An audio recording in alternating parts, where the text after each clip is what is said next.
I can't be the only one that is pissed off about this reunion show. Like, where are they extending it to? We are 3 weeks in already and we're not even seeing an end. They give us 30 minutes of the show every day, and inside that 30 minutes, they'll take away like 20 minutes for ads, because before you even say let's you even tune in to watch, they've gone on break for an ad and they come back, they show you like 10 minutes, and the next time they've gone on break again. 30 minutes inside small 30 minutes that you gave. They should not play with me.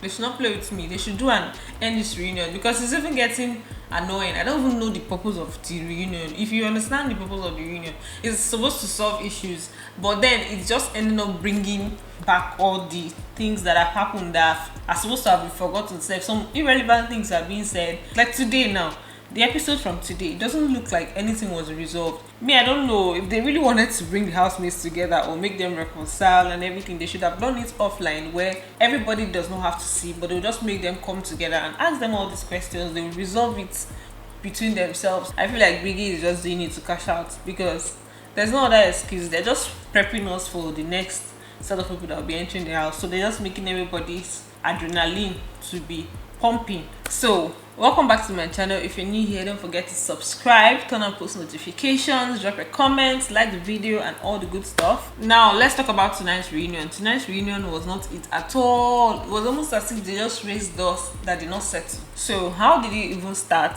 They started by talking about Seyi they started with Diane and Tacha's issue in the house.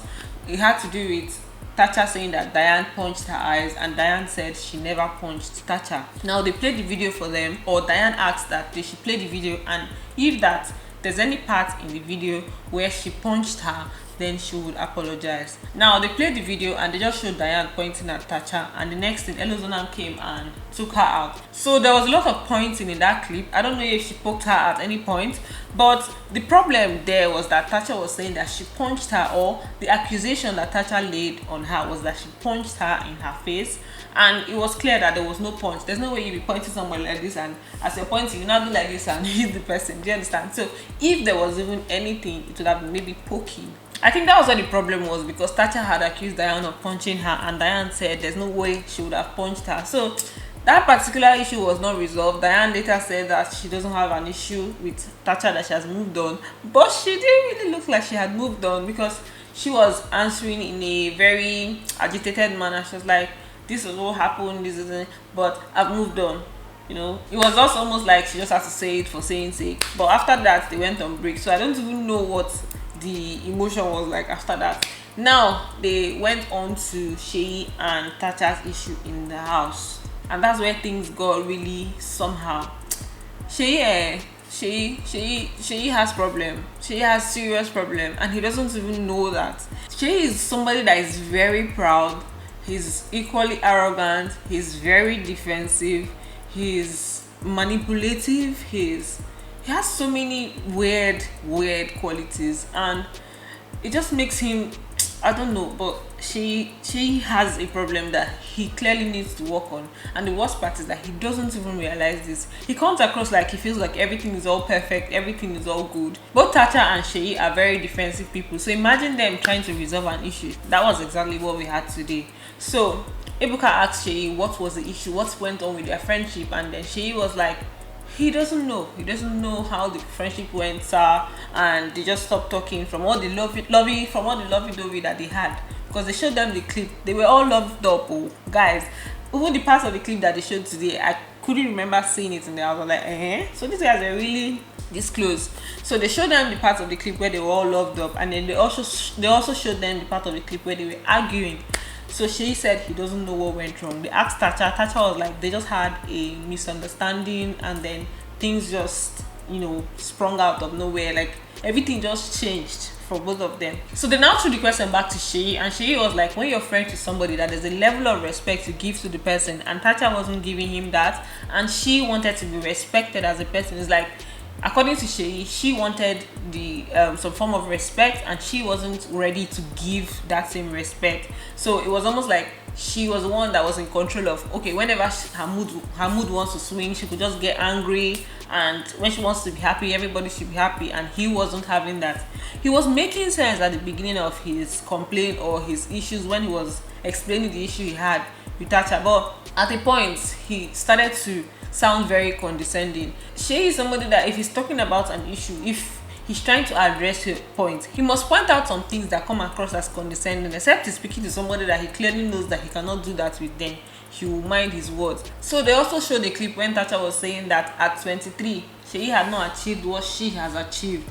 And she just said so much in the video about his achievements and the fact that she's 23 and she has achieved more than what he had achieved, what he has achieved. So that particular video or that particular time where this happened, I watched it and it was like, oh, that was a legit insult. Like that was heavy. So this is when Seyi became defensive and started talking about how he doesn't need to brag, that common sense is not common. In fact, I have to bring out all those insults because I think I later saw some of them on Twitter. I have to bring it out because it was deep. The insults were deep. So here are some of the things he said. He said, you can shout louder than everybody, doesn't mean you are correct. If you don't understand the meaning of respect, you shut up. Stop saying it because you heard it in a rap song and stop. There was no part where she even talked about respect. He was the one that was talking about respect and still saying if she doesn't understand respect.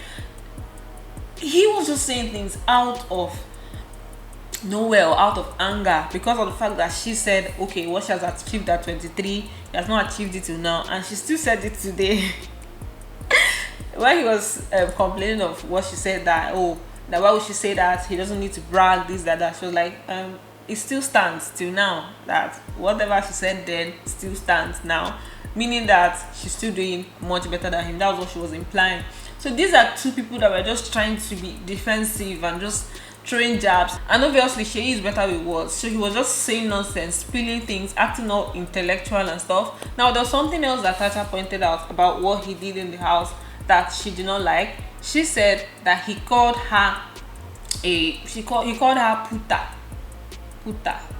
I didn't even know what the word was about until today, except that I've heard it in a song, baby girl you a puta, something like, I don't even know, but it was today that I kind of understood or I got the meaning of the song. So she even asked him, because she was trying to remember the word he used to insult her in the house. She was like, what was the word again? She was asking and then nobody responded, obviously because they didn't know what went down, or we didn't see a video of when he used those words at her, so they probably didn't know what was going on. So he's now the one that responded, that reminded her of the word after even beating around the bush and making her feel stupid. Now the word he used was puta, and puta in English, or puta is a slang for prostitutes. Yeah, so that was basically what he called her in the house, or that was basically the insult he used on her. The second thing he did that was that Tacha pointed out was him saying that he was going to make her get her third strike. He said it in the house. I can remember this one vividly. So I think they just made her get very defensive and not want to have anything to do with Seyi. So Tacha pointed out these two things that he did, and then he now started with all the insults. There's another thing he said, that he doesn't roll with he said, I'm not gonna toss with no animal in the mud. Like what warranted all of that? If you watched it, please let me know. Maybe I'm overreacting about all the things that happened today, but today's episode was not it at all. Seyi did not behave well at all. The same thing that happened the other day, we had Omashola throwing such insult at Messi. It was crazy. Messi went all over the place, but I think, in my opinion, Tacha did not handle it well.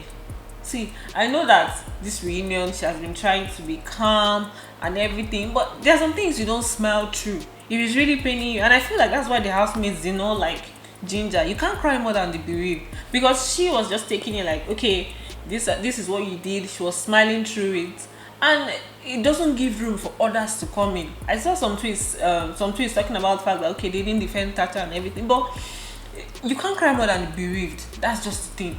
If the person in question isn't addressing the situation like it's a serious thing, she was just smiling through it and just saying what she was saying, that this is what he did, you don't call a woman this.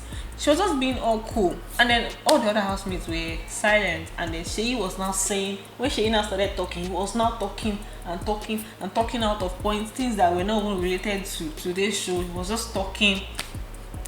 They just allowed them to speak to themselves, and there was no complete settlement at all. There was no kind of settlement from the two of them. So at the end of the day, they asked Seyi, okay, what is it with the ship now? Because you know they were a ship and people were already shipping them outside the house when they were in.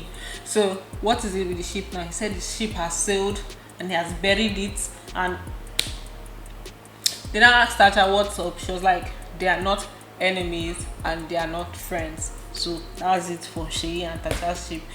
There was nothing resolved there. Instead, they just brought up an old matter that probably never be resolved. Then the last thing that happened was Isilomo and Avala's matter. I don't know what happened with them outside the house. They had an issue, they fell out and they stopped being friends. You know, they were the first people to be evicted from the house, and initially they were besties, they were all close and everything, and all of a sudden they were no longer together again. So Avala said that Isilomo did something to her and she felt like Isilomo was not loyal and she just avoided her, or she started avoiding her. Then Isilomo went on and on that she had an issue with her. She should have told her before today. That why did she bring it here? She wants to embarrass her, or what? Is that her point? Isilomo just went on and on and on and on and on and on. I understand her anger, yeah. If you have an issue with me, you know, let me know, because it's not just for you to stop talking to me and not really letting me know what happened. So it was today that Avala was saying that, oh, she felt like Isilomo was not loyal because of that issue that they had. Although I like the fact that they did not say what the issue was. Ibuka was just asking, you know, what was the issue? Is it something they're not going to let us know? He was just doing a aproko. He was just trying to push them to say it for content. See, these people are not interested in helping them settle their issues. Everything on this show, on this reunion, is just content. That's all I've seen, because they keep pushing them to say things that they didn't even want to say. Before you know, they'll talk about their issue outside that doesn't really have anything to do with us, no concern us. They'll be talking about those issues. So Ibuka was just pushing them, but they didn't fall for it. They didn't really talk about the issue, although they just spilled out small. Avala said something like it has something to do with man, so it's probably because of man that they fell out. So nothing really, nothing really happened today. It's the same thing I said 2 days ago and I said 3 days ago. Nothing really happened. Nothing has really been happening. So a day like this, they'll just pick 2 people or 3 people and just talk about their issue throughout. That's what we're talking about for 30 minutes, and then until we end. If you are still here till this point, thank you for watching, and don't forget to like this video. If you're still here now, you've not liked this video, what's up now? Don't forget to like, subscribe, turn on post notifications. I'm sure this clap is entering the mic. Turn on post notifications, and I'm going to see you guys in my next video. Drop your comments too. Yeah, bye. Love you.